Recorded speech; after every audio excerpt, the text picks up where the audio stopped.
M. Dubé, bonjour. Bonjour. C'est-tu vrai ce fois-là? La dernière fois, c'est il y a 12 ans, 11 ans Oui, effectivement. qu'on avait annoncé ça. Est-ce que c'est la vraie fois, le coup de sifflet, puis là, que ça part, il va y avoir un nouvel hôpital ici? La réponse est oui, puis pour plusieurs raisons. En fait, il faut dire qu'il faut faire ça avec rigueur. Puis quand on investit des montants de cette ampleur-là, il faut s'assurer qu'on a regardé toutes les options. Puis malheureusement, lors de plusieurs annonces, puis on l'a déjà fait nous autres aussi, des fois, on est tellement content de faire une annonce qu'on oublie des étapes importantes dans un projet. Donc, cette fois-ci, je vous dirais que c'est la bonne. Vous dites que c'est la première fois que les fils sont attachés pour vrai. Tout à fait, tout à fait. Bon, la pépine, elle arrive quand pour citer aussi- votre ancienne collègue libérale? Oui, Madame Madame Jérôme Forget qui disait qu'un vrai projet, c'est quand la Ouais. pépine est dans le cours. Elle arrive quand pour vrai ici? 2024. Parce que ce qu'on fait, là, cette semaine, on lance ce qu'on appelle les honoraires professionnels pour travailler sur les designs, puis quel genre d'hôpital on veut avoir, etc. Ça prend à peu près 1 an à finaliser, 1 an et demi. Mais entre-temps, on sait tellement comment on veut s'organiser, c'est qu'on va être capable d'avoir des travaux préparatoires à partir de l'an prochain.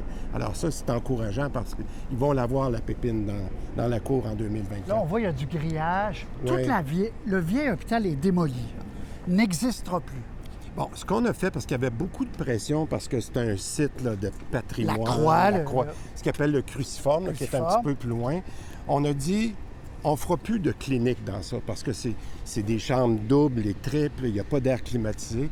Est-ce qu'on a finalisé la décision à savoir, est-ce qu'on pourrait peut-être en prendre une partie, par exemple, pour faire des installations d'habitation sociale? Cette idée-là n'est pas finie. Un peu comme quand on a fait l'autre gouvernement a fait le CHUM. Le CHUM, il y avait l'hôpital Saint-Luc qui était dans le milieu. Puis on a construit tous les nouveaux édifices qui sont magnifiques alentour. La dernière décision qui a été prise, c'est d'enlever Saint-Luc puis de faire l'auditorium. Je pense que c'est un peu la même approche qu'on veut faire Mais ici. ça sera ici, là. Ah non, c'est Parce qu'à un moment donné, on avait réfléchi à un autre site. C'est ici. C'est ce qui a fait qu'il a retardé un peu. Parce qu'à un moment donné, on disait, on va-tu à tel endroit? Puis là, il y avait un chemin de fer, ça rallongeait de 5 ans. À un moment donné, on a dit, est-ce qu'on peut s'organiser ici? Les médecins avaient une préférence de s'organiser ici. Il y a le centre, par exemple, de traitement sur les cellules, le traitement cellulaire, qui est excessivement important. Il y a beaucoup de bases qu'on garde à Maisonneuve-Rosemont. Donc, il y avait un grand avantage de rester ici. Cette décision elle a été prise, là, vous c'est dites réglé. 8 à 10 ans. Oui. On ne peut pas faire ça plus vite. Bien, écoutez, la personne que vous avez vue aujourd'hui en conférence de presse, M. Jean-Guy Fortin-Véraud, qui est maintenant le PDG du CIS de Montréal, de l'Est de Montréal, c'est lui qui a fait le CHUM. C'est lui qui était là au CHUM dans le temps où ça s'est fait. Puis c'est assez complexe parce que vous ne pouvez pas arrêter l'hôpital de 450 lits tout d'un coup. Vous devez continuer à donner des services. C'est sûr que quand on regarde ce qu'on fait à Vaudreuil-Soulanges, où on construit un hôpital à partir d'un champ libre, c'est pas pareil. Alors ici, d'avoir cet horizon-là, tout le monde dit que ça a été fait dans des bons temps au CHUM, compte tenu des circonstances. Moi, je dis qu'on a à peu près le même environnement ici. D'ici 8 ans, 10 ans, M. le ministre, là, les gens de l'Est font quoi, là? Parce qu'il va y avoir du chamboulement ici. Déjà, on a pris des ambulances, on les amène ailleurs depuis le printemps. Oui, Il y avait oui. une crise ici. Est-ce que pendant 8 ans, ça va être l'enfer? Non, parce que vous avez vu, M. Véraud, que j'apprécie bien, le PDG, là, il a dit clairement qu'on a commencé à déplacer certains services un petit peu partout. Oui, l'urgence, on a fait des actions qui ont fait que pour la première fois cet été, il n'y a pas eu de TSO à Maisonneuve depuis 25 ans. Parce qu'il y a eu moins d'ambulances. Il y a eu moins d'ambulances, il y a eu une organisation du travail différente. Alors, je pense qu'on est capable de continuer à travailler comme ça en attendant. J'ai parlé d'un mini-hôpital, rappelez-vous aussi. On a dit que les mini-hôpitaux, j'en voulais un dans l'Est de Montréal. Bien, écoutez, l'Est de Montréal, là, ça part d'ici. Là. Où avez-vous une place déjà? Bien, on a fait ce qu'on appelle des appels d'intérêt. On a demandé, il y a eu 17 fournisseurs qui nous ont dit qu'ils étaient intéressés. Ça, c'est une super clinique, là. Bien, écoutez, ça va dépendre comment on le définit, mais je résumerais, là, le service qui est important, c'est l'urgence. Que les gens soient capables, on appelle ça nos P4, nos P5, des priorités moins grandes, mais qui sont importantes pour les gens, de ne pas venir à l'hôpital puis d'aller dans cette mini-urgence-là. Je suis devenu maniaque comme vous avec les chiffres. Arrêtez donc. Mais avec vos... Il y a plus de transparence là, sur votre site. Oui. Nombre de patients total en attente d'une chirurgie, 158 000. Ça remonte, M. le ministre. Ça, c'est aujourd'hui, ça. Oui. Alors, Ça remonte. bon, on est bon. en... Ça remonte. Mais regarde, parlez-moi de celui-là ici, là. Parce que pour moi, il y a deux chirurgies Nombre qui de sont... patients, depuis un an, ça continue. Là, On a monté, stable. on a monté jusqu'à 22 000. Et on est rendu à un petit peu moins de 15 000. Ça veut dire qu'on a baissé de 25 dans un an. Moi, ce que j'ai dit aux chirurgiens, puis je leur ai dit, la priorité en ce moment, il faut choisir des priorités, c'est les chirurgies de plus qu'un an. Que je vois les chirurgies dans l'ensemble augmenter durant l'été. Ça vous énerve pas? Pas pour le moment, parce qu'on a réussi OK. à garder ça très bien au niveau des plus qu'un an. Ça, c'est ça Mais qui est les important. plus qu'un an, ils ne baissent pas beaucoup non Oui, mais ils ont plus. baissé de 6, alors qu'en été, habituellement, ils montent de 10 Cet été, ils ont été flat. Les gens qui nous écoutent, qui attendent pour une chirurgie de la hanche, qui attendent ce que vous dites, à un moment donné, la roue va tourner vraiment plus vite. Encore Regardez, plus. ah oui, parce que moi, je me suis engagé à ce que le niveau pré-pandémique pour les chirurgies de plus qu'un an soit à la fin de 2024 à 3 000. On est passé de 22 000 à 14 000. On est exactement où on voulait être, puis surtout à la fin de l'été. Les urgences. Oui. Aujourd'hui, Maisonneuve-Rosemont, ici, 124 au CHUM, 161 ça reste élevé, 168 peut-être journal. Bon. Coudon!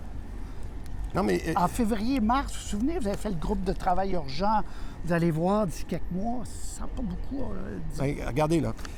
Au niveau de ce qu'on appelle, moi, la statistique, là, c'est la durée moyenne de séjour pour quelqu'un sur civière. C'est ça qui est le plus difficile à améliorer.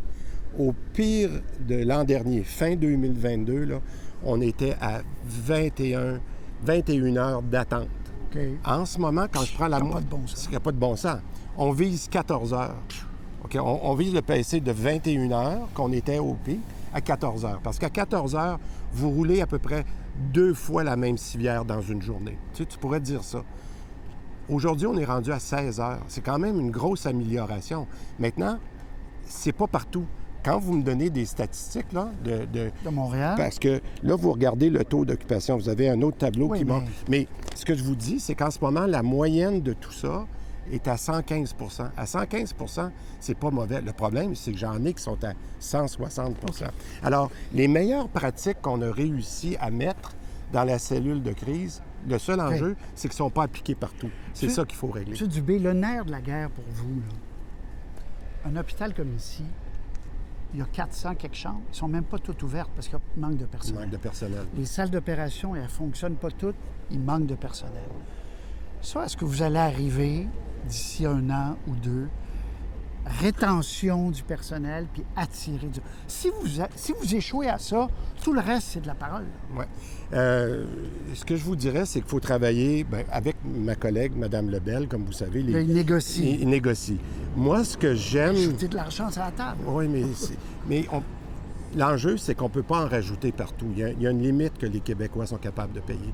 Ce qu'on demande, puis quand j'appelle ça des offres différenciées, c'est qu'on a du personnel qui fait un effort qu'on devrait rémunérer mieux que l'ensemble du personnel. Pas que le personnel ne travaille pas, c'est pas ça que je dis. Ah oui. Mais regardez, là, moi, j'ai demandé, j'ai dit à Sonia, est-ce qu'on est capable de mieux payer ceux qui font les heures défavorables ici? Qu'est-ce que j'ai? J'ai pas de misère à trouver du personnel. Bon, c'est ça mais le syndicat a une certaine réticence à accepter des offres différenciées. Parce que c'est difficile pour le syndicat d'expliquer à ses membres qu'il y en a qui en méritent peut-être plus. Je sais que c'est difficile. Mais c'est le nerf de la guerre. C'est le nerf de la guerre. Parce que s'il y a 700 chambres flambant neuves dans 10 ans, puis qu'il n'y a pas assez de personnel, on n'est pas plus avancé. Là. Mais regardez, je vais vous donner l'exemple.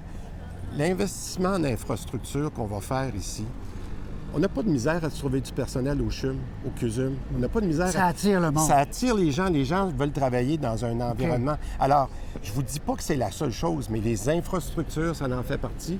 Mais les conditions de convention collective, c'est aussi un élément clé. M. Dubé, si ça coûte, là, vous avez dit 2 milliards, ça, c'est juste le début.